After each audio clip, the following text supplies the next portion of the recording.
les métiers manuels, là en l'occurrence on parle de boucherie, mais les métiers manuels ont toujours eu tendance à donner cette image de la personne qui n'était pas très cultivée, qui parlait pas beaucoup, qui n'avait pas trop été à l'école, parce que tout simplement parce qu'avant, effectivement, ceux qui partaient dans les métiers manuels, ils partaient en apprentissage à l'âge de 15 ans, donc ils quittaient le cursus scolaire assez rapidement. C'est d'ailleurs une chose que je trouve très dommage, parce que la culture et l'école ne devraient pas avoir de rapport. C'est-à-dire qu'on peut très bien avoir quitté l'école tôt, mais aimer apprendre des choses. Enfin, je veux dire, là je découvre le métier de boucher parce que je suis actuellement en apprentissage.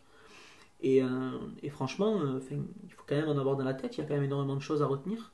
Effectivement, c'est sur un domaine particulier, tout comme un mécano va savoir vous dire où est le carburateur, où est la courroie de distribution, où est voilà, le liquide de refroidissement, toutes ces choses-là.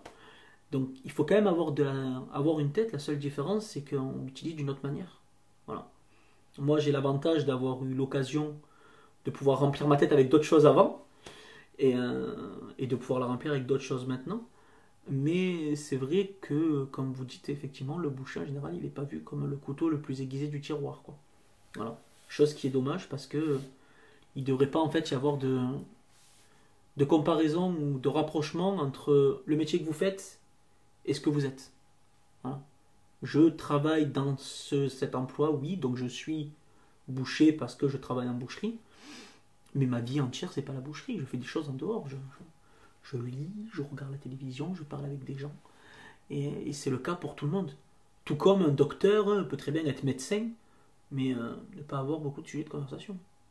Voilà. Il y a des personnes qui ont fait des études, qui en dehors de leur domaine de prédilection, vous pouvez les lancer sur des sujets, ils n'auront rien à vous dire, quoi. Donc, puis la boucherie, on a quand même énormément de ventes aussi, donc on va rencontrer des gens. Et les rencontres, c'est le savoir. Et le savoir, c'est ce qui vous remplit la tête.